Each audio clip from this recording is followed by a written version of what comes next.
Hi, good evening everyone. So naami karon nagka-busy-busy.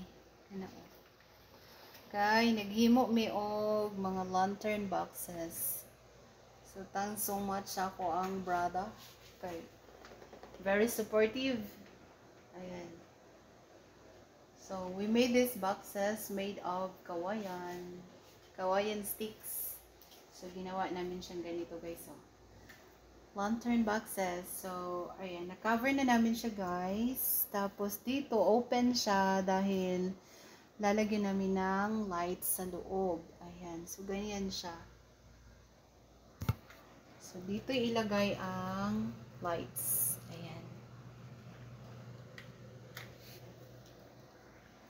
So, ito yung mga sticks na ginawa namin guys. Oh.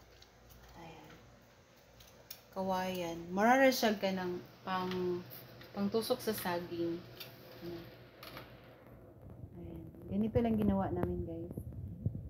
Tapos, dinikit-dikit para ano siya, ginawang box. Ayan. So, that is the box. Ayan. Dinikit gamit ang stick glue. So, napakaseryoso ng aking brother. Ayan. So, ito guys, lalagyan namin ng ribbon. Ayan. Ito yung ribbon na ano namin, gagamitin. Para magmukhang gift box na talaga siya. O, diba? So, thank you so much guys for watching us. Please subscribe my channel. Thank you so much. God bless everyone. Bye.